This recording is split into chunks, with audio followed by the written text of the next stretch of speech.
circuit breaker goes click, click, that light comes on, that's your light going out. Folks, these breakers are a mechanical device. It's a brass plunger. When that brass plunger drops down, speed of light, 70 turn volts, us linemen live by this rule right here. If it's not grounded, it's not dead. Otherwise, we don't live too long. Do us a favor, stay away from our downed wires. Now, kids, that porch light's 120. How many volts electricity's up here? Can't see it, hear it, or smell it. When I touch it, nothing happens. How's the bird sit on the wire and not get shocked? Hey, guess what? I'm trying to talk to that. One wire, one voltage, not a path around. But my little bird decides to eat the ladybug on the back of that insulator. He reaches over, pecks that ladybug. Hey, Laurel, do you want to hold on to that wire for me now? No. Yeah, no. 7,200 volts of electricity is much worse than that, folks. That ain't nothing compared to the real system. How do us human beings ever create that bright blue flash? It's pretty simple. It's elevated equipment. It's the crane, the hi-ho, the tall piece of farm equipment, and boy, we love our kids. So we buy them a swimming pool, give them a big old metal handle to clean the pool. What runs right across your backyard?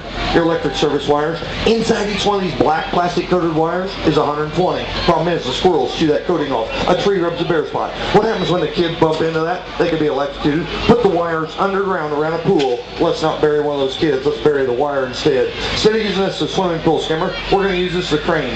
What's your name, young man? Russ. Let's say that Russ, we're paying you $40 an hour to put water lines in Springfield. He's my groundman. I'm that crane operator. I raise that boom up in the air about 90 feet. I lower a winch line down to Russ. He gets it hooked onto the water line. He says, okay, Kyle, swing her to the west, a little farther. That's good enough. Lower the boom right there. Who had a hold of that water line? Russ, 7,200 volts through this young man's body at the speed of light. Now, folks, what I've got right here in my hand is where a wire fell to the ground, melted the sand in the ground in the glass.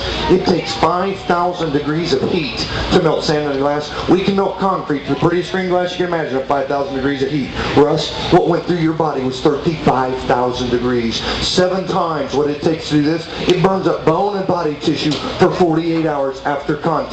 He was nuked from the inside out. Did I survive that as a crane operator? Yeah. I'm a bird on a wire. In fact, I'm not the path to ground. How about Russ? You guys, OSHA's going to investigate that job site fatality. OSHA says very clearly, no raised up piece of equipment shall come within 10 feet of that 7,200 volt power line. That's 10 feet beside it, 10 feet below it, 10 feet above it.